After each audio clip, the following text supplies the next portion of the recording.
Yo, what's good, Josh? Boy, Faded again. So welcome back to another Warframe video. So today I'm here to show you my baby Nova. You know, the molecular micro, well, not really micro, explosion demon, my baby. I'm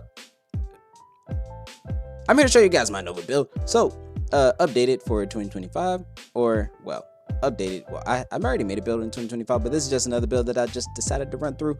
And you know, it's just a whole bunch of explosions. And you know, I just love things going kaboom. What do you mean by that? Her explosions refill her shields, along with making her pretty much invulnerable to all damage, and she gets her shields back indefinitely. So it's infinite shield gating capabilities. She is super strong. But yeah, guys, if you guys are just now tuning in for the first time, I want to see more Warframe content like this, or video games being played by your boy Faded. Please guys that like, subscribe button, cause it's about to get good, baby. Alright guys, let's just go ahead and jump into Nova's abilities. So first, her passive. Enemies killed while slowed have a 50% chance to drop health, or enemies killed by sped up have a 50% chance to drop energy charge, which is very nice, and can be used very effectively if you run Equilibrium, which you should run on all your Nova builds, just saying. But next, her first ability, which is No Star. This is her enemy, or is her damage reduction. Now you stack this with adaptation, you have a very hard way to kill you. You're very tanky, super hard to kill you, not gonna lie. But creates an antimatter particles that orbit Nova and attack nearby targets. Each active particle reduces damage to Nova's health and shields. Kind of similar to Mesmer skin. So it'll attack enemies instead of just you being attacked. So the more enemies you buy, the faster your No Star will attract and attack to other enemies. But you can proc it quite a bit. It's only 25 energy. So but next is antimatter drop. Now this is a super strong projectile. Now this thing scales insanely, which can be scaled with ability strength. All right, nothing, just duration, just strength and radius, so you can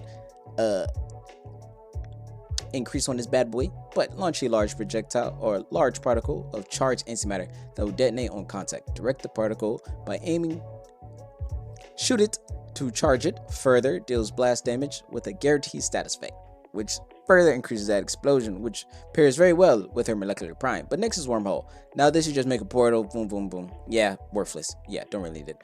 But it is very good for missions on open world, so like Orb of Valis or Cetus, where you guys have to you can use it for a drone. Super easy. Or but Volt speed is just better if you're gonna go that route, if you just want to go fast. But if you just want to play Nova, Wormhole is pretty good for that.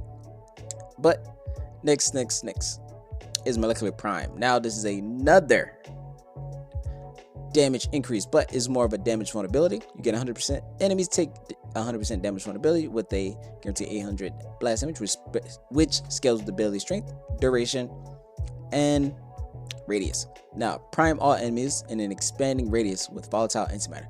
Press the ability to slow down enemy movements. Hold the ability to speed them up, which is super nice. And as we said, that is perfect for our passives for health and energy orb drop. So definitely that out, man. Try it out. But yeah, but if you were to go to Subsuma a ability, Wormhole is a free slot, not gonna lie. You can, anything is better, like any other thing is better on Nova, not gonna lie. But for this build, I am running Zata's Whisper. Before we jump into the build itself, as I say, I'm running Zata's Whisper over Wormhole just for another micro explosion, but that is an explosion, avoid damage, which is super nice.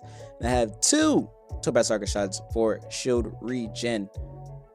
Well, +5 shields when you kill an enemy with blast, which is, we're dealing that all the time with all our abilities. So nice. Next we have 2 blue shards for energy max and just 1 for casting speed, just because I like to be able to cast my abilities fast and not get killed. All right, now let's go into the build, baby.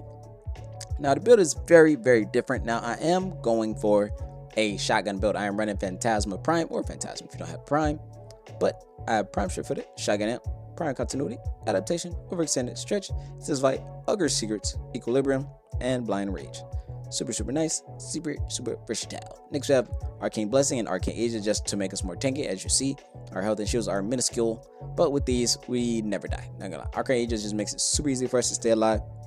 Along with that, mixing out with our Molecular Prime, causing blast, with our antimatter drop causing blast, and our null star dealing blast damage. So it's constant shield recharging. Now, if you just want to go full shield getting built, you can drop this. You don't need all that shotgun damage, but I just love having it.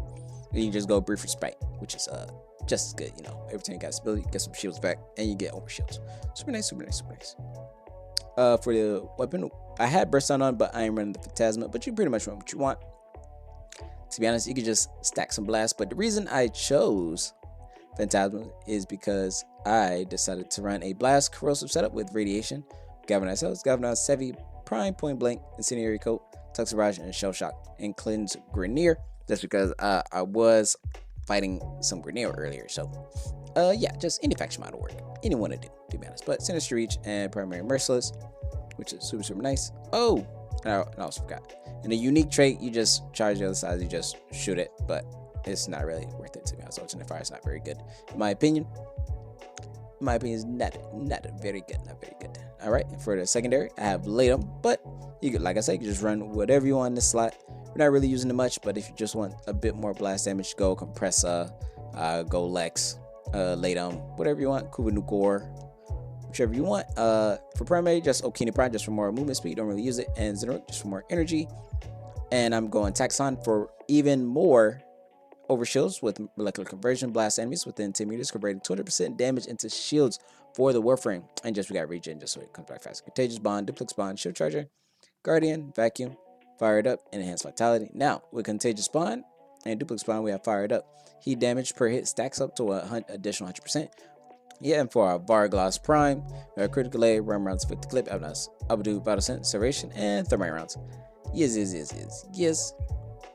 But yeah, guys, that is the video, and I hope you guys enjoyed today's Warframe video, because I do got some more videos coming. I got a pretty big project coming up, thanks to a new sponsor that we got, but I can't say what it is until I played the game. Well, I have been playing quite a lot, I'm not gonna lie.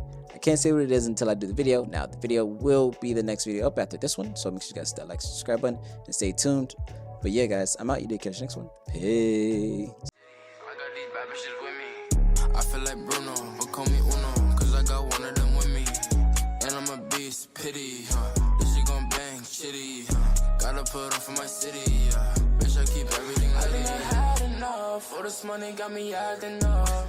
Niggas be mad as fuck, cause they know I got a